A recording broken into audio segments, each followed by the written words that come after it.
Baik, selamat datang di video kelompok 5. Sebelumnya, saya Laila, 13201063, selaku moderator pada presentasi tugas kali ini. Seperti yang kita tahu, air menjadi unsur penting bagi kehidupan manusia, baik itu untuk dikonsumsi maupun untuk digunakan aktivitas sehari-hari. Akan tetapi, di Indonesia masih banyak air permukaan yang tercemar akibat dari pembuangan limbah, baik itu dari limbah domestik maupun limbah industri. Maka dari itu, kami di sini mengangkat studi kasus mengenai perencanaan instalasi pengolahan air limbah secara terpusat di perumahan PT Pertamina Unit Pelayanan 3 Pelaju, Sumatera Selatan, di mana sebelumnya di sini sebenarnya sudah ada instalasi pengolahan air limbahnya, akan tetapi masih dalam keadaan yang sederhana. Maka dari itu, dengan adanya perencanaan ini diharapkan mampu meningkatkan efisiensi dalam pengolahan air limbah pada wilayah tersebut. Maka dari itu, untuk lebih jelasnya kan kita saksikan bersama-sama bagaimana sih isi dari studi kasus yang kita angkat ini. Dapat dilihat dari rencana sistem pengolahan air limbah yang ada di perumahan PT Pertamina ini, dia menggunakan sistem terpusat atau biasa disebut offsite, di mana air limbah buangan dari rumah tangga ini akan dialirkan menuju bangunan pengolahan air limbah terpusat sebelum dibuang ke badan air. Nah, dalam tahapannya ada 4 proses yang digunakan dalam sistem offsite ini. Yang pertama ada pengolahan awal atau pre-treatment, yang kedua itu ada pengolahan tahap pertama atau primary treatment, yang ketiga ada pengolahan tahap kedua atau secondary treatment, yang keempat ada pengolahan tahap akhir atau tertiary treatment. Nah, dari rencana sistem pengolahan ini, IPAL yang direncanakan diharapkan dapat menampung volume limbah sebesar 2.877,32 meter kubik per hari dalam jangka waktu 10 tahun ke depan.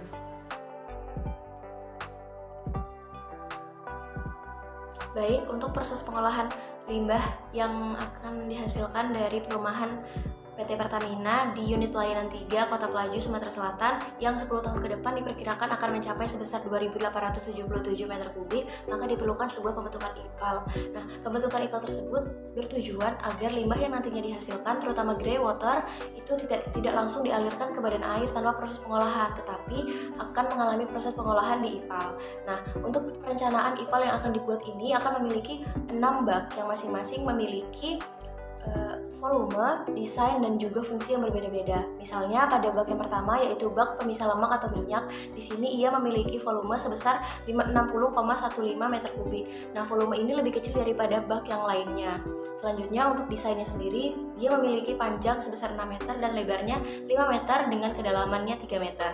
Untuk kedalaman 3 meter ini itu disamaratakan untuk seluruh bak karena IPAL tersebut menjadi satu kesatuan yang tidak dapat dibedakan untuk tinggi atau kedalamannya.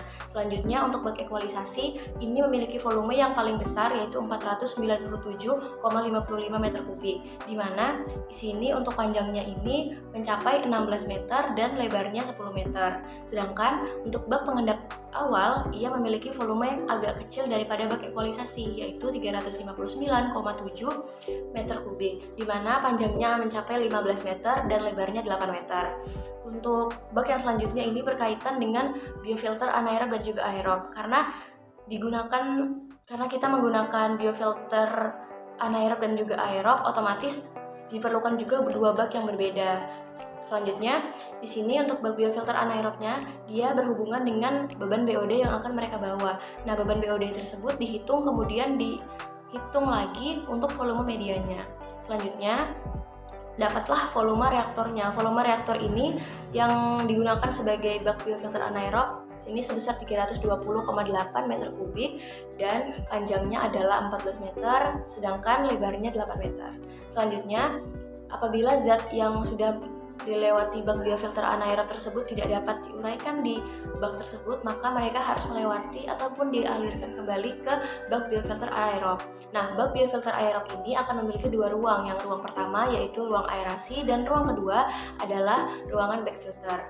Ruangan aerasi adalah ruangan yang digunakan untuk menginjeksikan oksigen untuk kebutuhan mikroorganisme dalam menguraikan air limbah yang masuk ke dalam bak. Nah, sedangkan bak bak bed media ini akan digunakan sebagai tempat ataupun wadah agar si mikroorganisme dapat berkembang biak lebih banyak dalam menguraikan limbah secara optimal nantinya. Untuk ruang aerasi, dia memiliki panjang sebesar 4 meter dan lebarnya 8 meter, sedangkan untuk ruang bed media dia memiliki panjangnya 8 meter dan lebarnya 8 meter. Untuk volume efektif atau volume dari kedua ruangan ini yaitu 288 meter kubik. Nah, untuk selanjutnya bak terakhir yaitu bak pengendap akhir. Bak pengendap akhir ini ukuran volume dan juga dimensi itu sama dengan bak pengendap awal, yaitu volumenya 359,7 meter kubik dengan panjangnya sebesar 15 meter dan lebarnya 8 meter. Dan nantinya untuk seluruh dimensi yang telah ditentukan tadi akan dapat mengcover seluruh perkiraan limbah yang akan dihasilkan dalam 10 tahun ke depan di perumahan PT Pertamina Pelaju.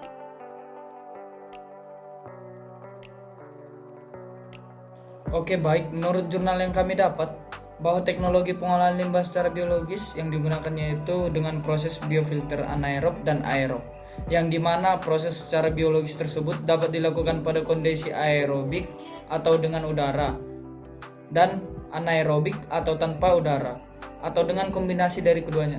Proses aerobik biasanya digunakan untuk pengolahan limbah dengan beban BOD tidak terlalu besar, dengan memanfaatkan aktivitas mikroorganisme atau metabolisme sel untuk menurunkan atau menghilangkan substrat tertentu, terutama senyawa-senyawa organik biodegradable yang terdapat dalam limbah cair. Sedangkan proses anaerobik digunakan untuk pengolahan air limbah dengan beban BOD sangat tinggi, pada dasarnya dipengaruhi oleh pH dan temperatur lingkungan. Keunggulan dari proses pengolahan air limbah biofilter anaerob dan aerob antara lain yang pertama, pengoperasiannya mudah, biaya operasinya rendah, lumpur yang dihasilkan sedikit, dapat menghilangkan nitrogen dan fosfor yang menyebabkan eutrofikasi. Suplai udara untuk aerasi relatif kecil, dapat digunakan untuk air limbah dengan beban BOD yang cukup tinggi. Pengaruh penurunan suhu terhadap efisiensi pengolahan kecil dan dapat menghilangkan padatan suspensi yang tersuspensi atau TSS dengan baik. Sekian. Baik, di sini saya akan menjelaskan prinsip kerja teknologi pengolahan air limbah dengan sistem terpusat. Yang pertama, limbah domestik dialirkan ke bak pemisah minyak ataupun guna. Kemudian limpasan dari bak pemisah tersebut dialirkan ke bak pengendapan yang berguna untuk mengendapkan lumpur ataupun material organik yang tersuspensi. Kemudian lanjut, air limpasan dari bak pengendapan tersebut dialirkan ke bak kontaktor anaerob. Nah, dari proses tersebut beberapa hari kemudian akan ada mikroorganisme yang tumbuh yang berguna untuk menguraikan zat-zat organik yang belum terurai di proses pengendapan. Kemudian air limbah dari bak kontaktor anaerob dialirkan ke bak kontaktor aerob yang berguna untuk menguraikan zat organik. Setelah itu di bak aerasi, air dialirkan ke bak pengendapan akhir yang mengandung mikroorganisme tersebut. Nah, yang terakhir, air limpasan itu akan dialirkan ke bak yang berisi ikan dan sisanya bak klorinasi. Nah, di bak klorinasi ini mikroorganisme bisa dibunuh dengan penambahan klor tersebut.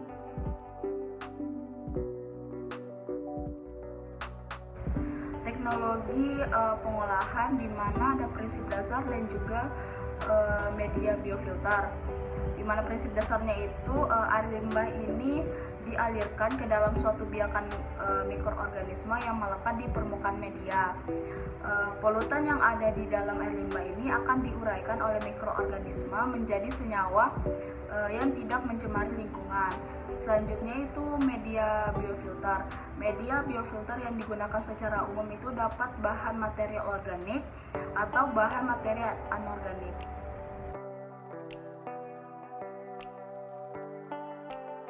Selanjutnya Selanjutnya itu ada kualitas influent, di mana kualitas influent sendiri itu merupakan air yang masuk ke salah satu bagian dari bangunan pengolah atau dari bangunan pengolah secara keseluruhan. Pada limbah domestik sendiri, terutama pada grey water di perumahan Pertamina yang memiliki konsentrasi pH, BOD dan TSS minyak dan lemak yang melebihi baku mutu tidak diolah dengan baik dan langsung dibuang ke badan air, padahal hal ini sangat membahayakan. Selanjutnya ada kualitas effluent, di mana effluent sendiri adalah air yang keluar ke salah satu bagian dari bangunan pengolah atau dari bangunan pengolah secara keseluruhan. Dengan adanya IPAL yang memiliki kapasitas pengolahan air limbah sebesar 2.877,32 meter kubik per hari, maka limbah yang nantinya dialirkan ke badan air itu sudah aman karena melewati proses minimalisir dan sesuai dengan baku mutu, karena dimensi rencana saluran dan sumber pengumpulannya itu sudah menyesuaikan, yaitu 266 mm.